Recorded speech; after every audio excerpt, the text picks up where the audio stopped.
Listen children, question number 6. Diagonal AC of a parallelogram ABCD bisects angle A. Show that it bisects angle C. And the second part of the question, ABCD is a rhombus. So for proving this result, I am given the angle measures as angle 1, 2, 3, 4. Okay. So see that first one, it bisects angle C. So it bisects angle C means what we have to prove? This is angle C. It bisects angle C means see the measures of two angles here, angle 3 and angle 4. It bisects angle C means what we have to prove means angle 3 equal to angle 4. Okay. So how we will get angle 3 equal to angle 4? First let us consider given let ABCD is a parallelogram. So ABCD is a parallelogram means we know that opposite sides are equal and parallel. So AB equal to CD and BC equal to A. This we know that because it is a parallelogram. Then see here, I am given in the question itself angle A bisects they are given. Okay. So first we will consider ABCD is a parallelogram. So we can see that AB parallel to CD and AC is a transversal. First we must consider. Okay. AB parallel to CD and AC is a transversal.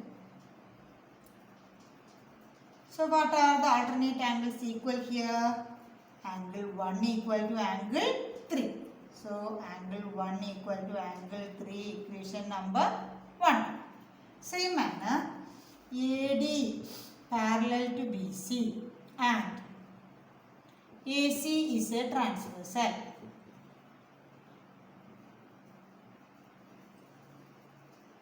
So AD parallel to BC and AC is a transversal.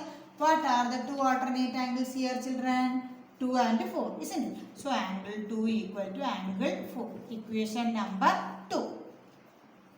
But given question they are given angle A bisects. So angle A bisect means but angle 1 equal to angle 2.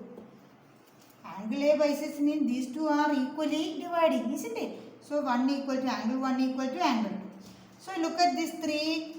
Angle 1 equal to angle 3, angle 2 equal to angle 4, angle 1 equal to angle 2. So left side of angle 1 is equal to third equation 1 and 2. So left side are equal. So automatically what will be the right side? Right side also equal. Therefore from equation 1 round, 2 round and 3 round we can conclude that angle 3 equal to angle 4.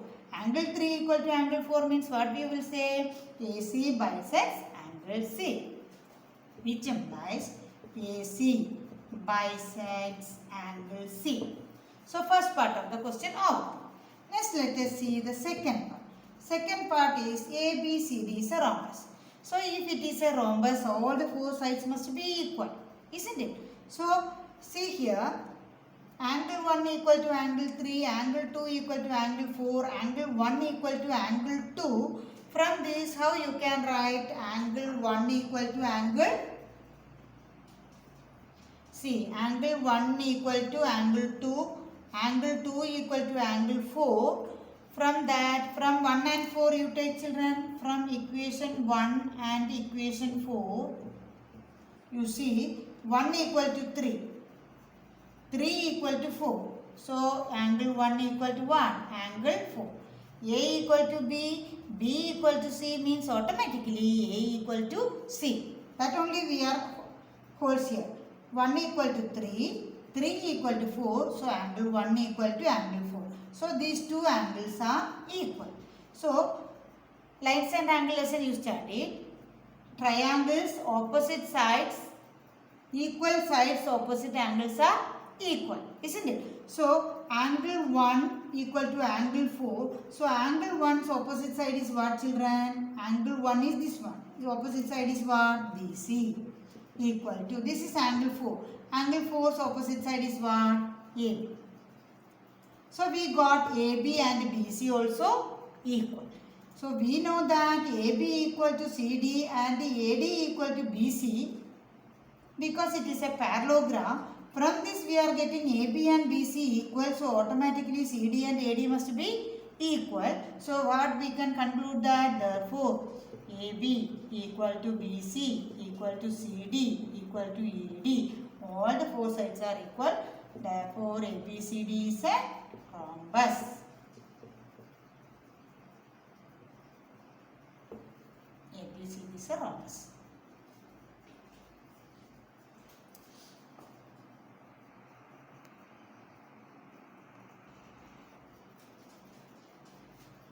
See children, question number 7. ABCD is a rhombus. Show that diagonal AC bisect angle A as well as angle C, and diagonal BD bisects angle B as well as angle D. So they are given ABCD is a rhombus and diagonal AC bisects angle A as well as angle C. We have to prove. Same manner, diagonal BD bisects angle B as well as angle D. So for proving this result, they are given that ABCD is a rhombus. So ABCD is a rhombus means we know that it is a parallelogram because opposite sides are equal and parallel here. So we can say that ABCD is a parallelogram and hence the diagonal AC divides into two congruent triangles. By theorem 8.1 it says that a diagonal of a parallelogram divides into two congruent triangles. Okay. So AC is a diagonal, so it divides this into two congruent triangles. So what are the two congruent triangles? ABC and ADC. So that only given triangle ABC congruent to triangle ADC. So first part understood clearly. Next you see, if these two triangles are congruent means by CPCT automatically the corresponding parts must be equal. So angle BAC, this angle is same as angle DAC. Okay, because ABC and ADC are two congruent triangles, so these angles are the CPCT, corresponding parts of congruent triangle. Same manner, what about angle BCA? This angle is same as angle CAD, this angle. So this angle is same as this one. Okay. So what we can say that these two angles are equal. Previously BAC, this angle and this angle are equal. Okay. So what will be the sum of these two? What we can say that these two angles must be equal. So automatically it bisects angle A as well as angle C. The same result only we are considering for in the case of BD diagonal also. If you are drawing the diagonal BD, similarly we can prove that what? BD diagonal divides angle B as well as angle D. So one part alone you have to prove. Then you can write similarly we can prove that BD bisects angle B as well as angle D.